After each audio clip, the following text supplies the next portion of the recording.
بسم اللہ الرحمن الرحیم۔ مرد اور عورت اپنے قیمتی لمحات انا اور ضد کی نظر کر دیتے ہیں۔ جب سمجھ آتی ہے تو ہاتھ میں صرف گھڑی اور وقت نکل جاتا ہے۔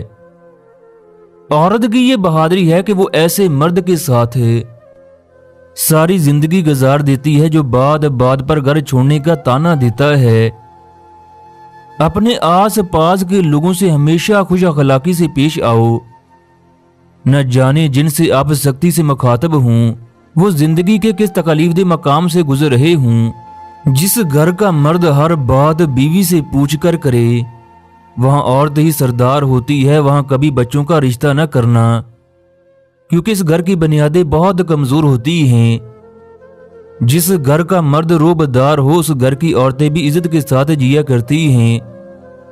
اگر مرد چاہتا ہے کہ اس کے گھر والے اور بیوی بچے ہمیشہ عزت کریں، وہ کبھی بھی اپنی اولاد اور بیوی کو گھر کا کنٹرول نہ دے۔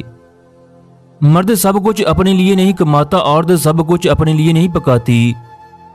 خوشیاں تقسیم کرنا ہی اصل خوشیوں کا سبب ہے۔ جو مرد عورت کی خاموشی سے اس کی تکلیف کا اندازہ نہ لگا سکے اس کے سامنے زبان سے اظہار کرنا صرف لفظوں کو ضائع کرنا ہے۔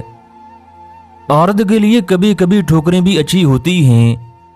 ایک تو راستے کی رکاوٹ کا پتہ چل جاتا ہے اور سب سے بڑھ کر سنبھالنے والے ہاتھوں کا پتہ چل جاتا ہے۔ نفرت لوگوں کا بنایا ہوا ذاتی مسئلہ ہے، ورنہ قدرت تو محبت کا درس دیتی ہے۔ 25 سے 30 سال کا مرد ہمیشہ جذباتی ہوگا، وہ دل سے نہیں جذبات سے سوچے گا۔ 30 سے 40 سال کا مرد عقل مند ہوگا، وہ کوئی بھی فیصلہ کرنے سے پہلے اپنے بیوی بچوں کے بارے میں ضرور سوچے گا۔ 40 سے 50 سال کا مرد حالات کے ہاتھوں مجبور ہوگا، اس کے اندر چڑچڑاپن زیادہ ہوگا۔ 50 سے 60 سال کا مرد بچوں کی طرح ضد کرے گا، اس کے لیے بچے بن جانا ہی عقل مندی ہے۔